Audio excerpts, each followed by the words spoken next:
Welcome back to Get Your Play Online and welcome back to Bedtime Stories with Julia at 7 p.m. on Mondays. I hope that you're having a really great day and that you've been enjoying some of our summer programming. Today, I have Waddles with me again as we are going to be reading another bedtime story.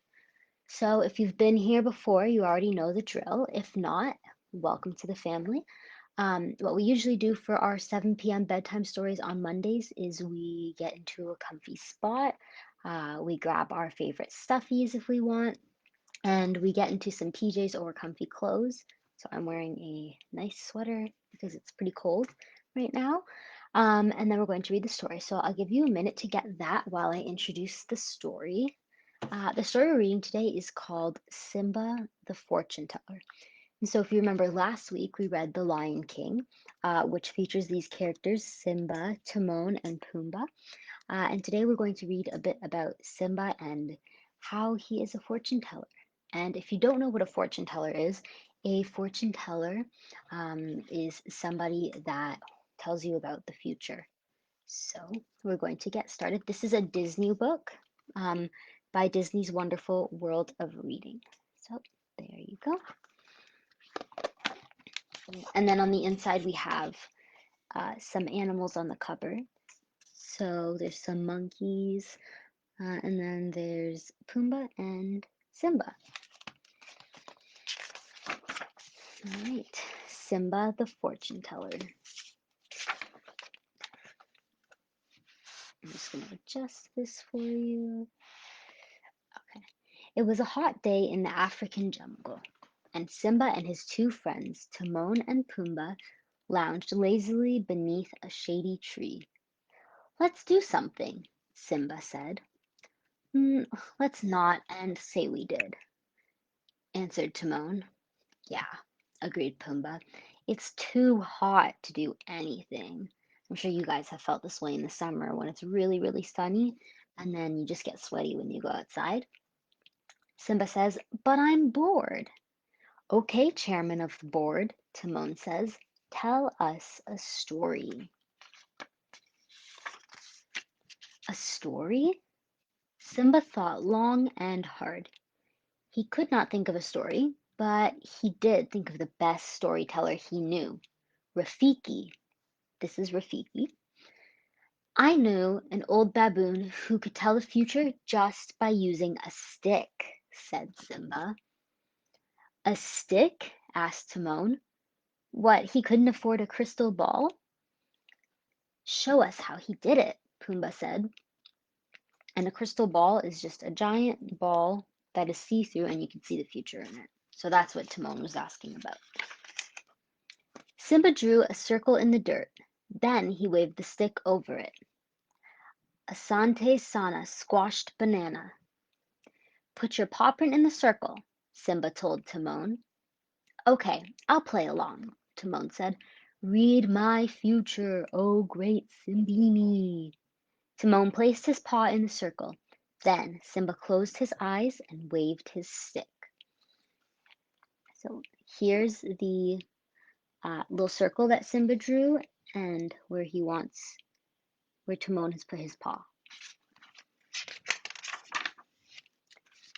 Well, what does the stick say? Pumbaa asked impatiently. Timon will face grave danger in the near future, Simba announced. Danger? Timon asked nervously. Yes, replied Simba, but you will show great bravery. You've never had to be brave before, Timon, Pumbaa said. Are you scared? Scared? Me? Timon answered. The only danger I face is standing downwind of a warthog. No offense, pal. Can you think of a time when you had to be brave? When something was really scary, probably. My turn, Pumbaa said. Pumbaa put his hoof in the circle.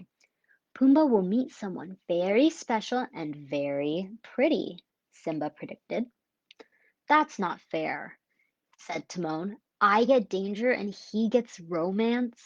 I thought you were a fortune teller, not a misfortune teller.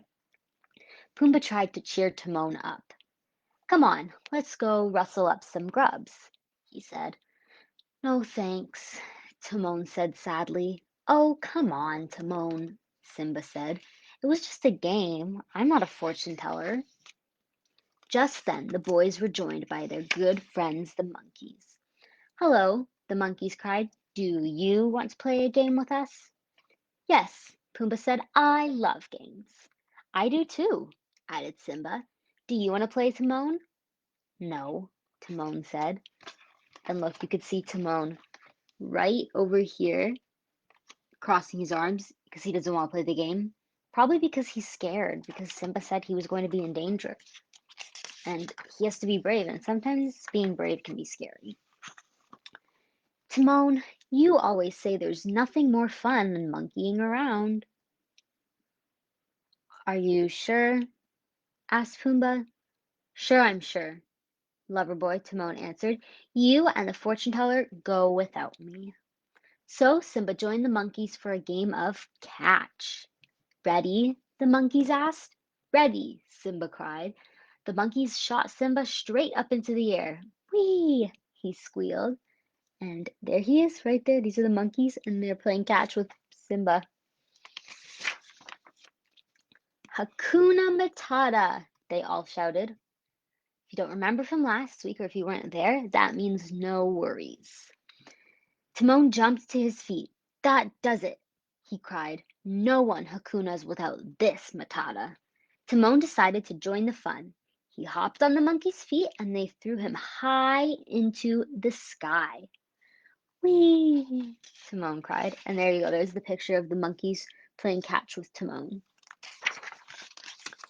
Then Timon started to fall. Whee! Right into a hole. Uh-oh. Crash. Right there. He's in the hole. Everybody gathered around the hole. Timon, Pumbaa yelled. Are you all right? No, I'm not all right. I'm 6 feet underground. Don't worry, Simba said. We'll get you out. There's no danger. Well, actually, there is one danger, Pumbaa said. What's that? Simone asked. Simba asked. Look, they're hyenas. It's pretty dangerous in the jungle. Hyenas! Pumbaa cried. Simba turned to see 3 hungry hyenas approaching. What do we do? Pumbaa asked nervously. Simba quickly made a plan. Come on, everybody, Simba said. Let's make a monkey ladder. So Simba, Pumbaa, and the monkeys all held onto each other, reached down, and pulled Timon up. Thanks, kid, Timon said to Simba. Looks like your prediction came true. Lucky for me, the danger is over. It's not over yet, Simba cried. Climb! Everybody climbed the nearest tree. You can see right here. Even Pumbaa managed with a little help from his friends. Timon clung to a branch. You were still wrong about the bravery part, he said to Simba. I am a coward and proud of it. The hyenas slowly approached the tree. Smell that, boys? Said the first hyena. Yeah, said the second hyena. It smells like dinner. But where is it? Asked the first hyena. Shh, Pumbaa whispered. If we stay quiet, maybe they'll go away. So there you can see there's the monkeys and Simba and Pumbaa and Timon all hiding from the hyenas because they're really scared. No one in the tree made a sound. It looked as if the hyenas would just walk away. Then, suddenly, crack! The branch holding Pumbaa broke. The warthog fell to the ground with a great big plop. Pumbaa tried to hide in a bush, but he stuck out a lot. Look, the first hyena cried. Supper! The hyenas approached Pumbaa, ready to attack, when suddenly Timon swung past them. Hey, doggies, he yelled to the hyenas. Can you mangy mutts catch a meerkat? And there he is, swinging to distract the hyenas from eating Pumbaa. The hyenas chased Timon, but they didn't look where they were going. They fell right into the hole. Thanks for playing our game, Timon shouted. Drop in again. So, compliment me, Timon said to his friends.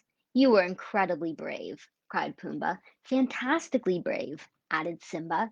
Yes, I was. Wasn't I? Said Timon. The monkeys cheered. Simba heard the hyenas yelping and knew that sooner or later they would climb out of the hole. So Simba, Pumbaa, and Timon said goodbye to their friends. See, Simba, you really are a fortune teller, Pumbaa said as they walked away. The three friends went down to the river to cool off. On the shore, Pumbaa saw a very pretty hippopotamus. He smiled at her. Looks as though your other prediction is about to come true too, Timon said to Simba. So if you remember, Simba predicted that Pumbaa would meet someone very pretty. Pumbaa went to talk to the hippo, but her mother blocked him. My daughter doesn't speak smelly warthogs, she said. Pumbaa was sad. Ouch, Timon said. Poor Pumbaa. Maybe I'm not a fortune teller after all, Simba said. Pumbaa felt very downhearted. What can we do? Simba asked Timon. We give Pumbaa the one thing that always makes him happy. Timon answered, food. I bet Pumbaa has a favorite food, and you know what? I think it's grubs, which are these little guys right there. Do you have a favorite food? And if so, let me know what it is and why. I think my favorite food is pasta. And why? Just because it tastes so good, and there's so many different ways you can make pasta. Timon and Simba quickly gathered all the slugs, grubs, and bugs they could find. If I can make a sauce, oh, I can make a sauce from these berries, Simba said. Yum, it'll be great with this nice big caterpillar, Timon answered. Simba looked over at his friend. Er, Timon, that is not a caterpillar, Simba said. You can say that again, Timon answered. It feels heavy enough to be a. What is that? It's a snake. And what sound do snakes make? They slither. They go, snake, cried Simba. Yeah, Timon said, turning around. It feels heavy enough to be a snake. Snake! Timon yelled in horror. Timon jumped on Simba's back. Run! He yelled. The snake tried to chase them, but they were too fast and they managed to get away. Why didn't you use your amazing powers to predict that snake? Timon asked Simba. I told you, I'm not a fortune teller, Simba replied. Just then, they realized Pumbaa wasn't with them. Then their friend jumped out of the bushes. Hi, guys, he said, smiling. There you are, Timon said. We've got a special treat for you, buddy. Yeah, Simba added. Do you want some bugs? No, Pumbaa replied. What? Timon and Simba cried in shock. Why? Suddenly, a pretty female warthog appeared.